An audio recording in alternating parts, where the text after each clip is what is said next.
झाल्यांची पाहणी करण्यासाठी आज वेदांत रुग्णालयामध्ये आलेले आहेत. आपल्यासोबत डॉक्टर अशोक उईके आहेत. आपण त्यांच्याशी बातचीत करूया.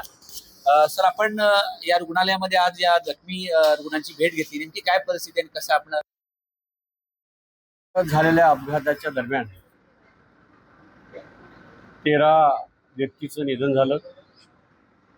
17 व्यक्ती या ठिकाणी भरती महाविद्यालयामध्ये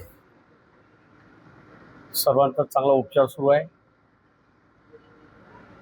वैद्यकीय महाविद्यालयाचे सर्व डॉक्टर आणि प्रशासन उपचार व्यवस्थित सुरू असल्यामुळे सर्वांच्या मी भेटी घेतल्या. काही रुग्णांशी मी स्वतः चर्चा केली. पुढे सर्वांची तब्येत चांगली असल्यामुळे त्यांची प्रकृती बरी होऊन त्यांना उद्या परवा काही रुग्णांना सुट्टी मिळण्याची सुद्धा शक्यता आहे. परंतु शासनाच्या स्तरावर कुठलीही हलगर्जीपणा दुर्लक्ष होणार नाही. शासन आणि प्रशासन मिळून प्रयत्न करत आहे. महाराष्ट्राचे मुख्यमंत्री देवेंद्रजी फडणवीस यांचं पूर्ण लक्ष आहे की काल झालेल्या दुर्घटनेच्या अनुषंगाने हलगर्जीपणा दुर्लक्ष होणार नाही अशा प्रकारच्या सूचना सर्वांना दिलेल्या आहे. आत्ताच एक बैठक घेतली.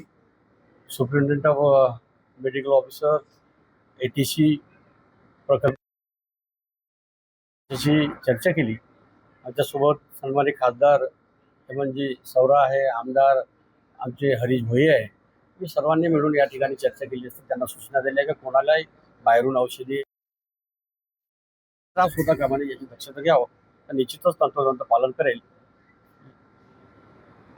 रुग्णांचा उपचाराचा खर्च आदिवासी विकास विभाग करणार आहे आणि कुठलाही दुर्लक्ष होणार नाही याची काळजी.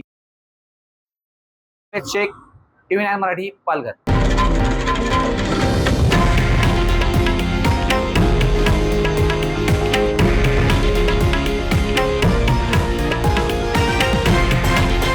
हे आहे देशातील नंबर 1 न्यूज नेटवर्क आणि आपण पाहत आहात TV9 मराठी, एकमेव.